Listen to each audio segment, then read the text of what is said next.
A 5-0 win for the Toronto Maple Leafs in Game 1 over the Tampa Bay Lightning. David, our coverage here on the fourth period brought to you by BitBuy. Use referral code TFB and receive up to $50 in free crypto. Terms and conditions apply in an absolute statement game for the Toronto Maple Leafs in Game 1, David. How did you see it?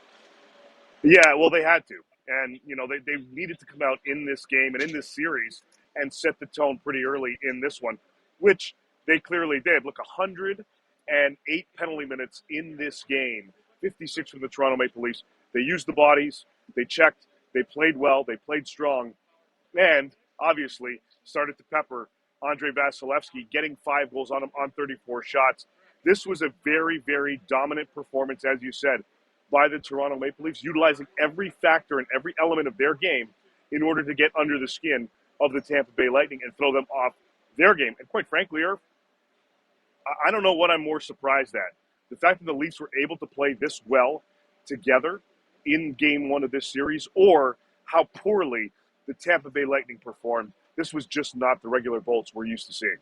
Well, that's just it. As much as the Leafs played so well, it was how bad the Tampa Bay Lightning were really in the game. But you can't discredit what the Leafs did, and their number Nope. one player, 60 goals on the season, came to play with 2 in Game 1. Yeah, he did. Lucky bounce on the second goal for him, Yeah.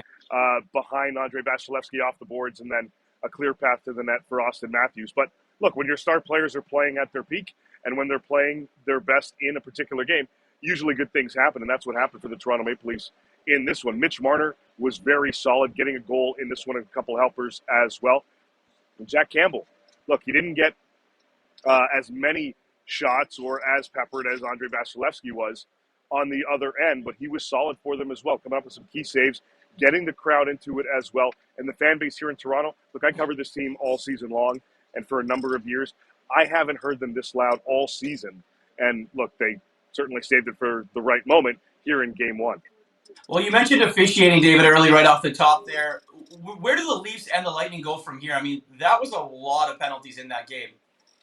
It was. And, it wasn't towards what we saw in the end of the game and with about 9 minutes left when the two teams started jawing at each other and throwing the fists.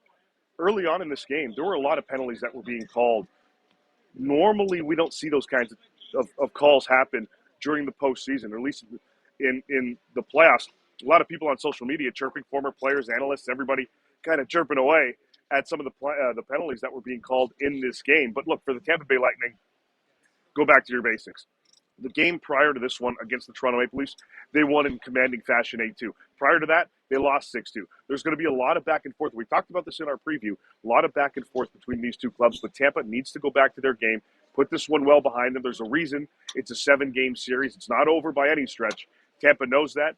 They've got the core of their of their team intact, rather, and they're going to approach Game 2 as if it's their Game 1. You got to go back to Tampa at 1-1.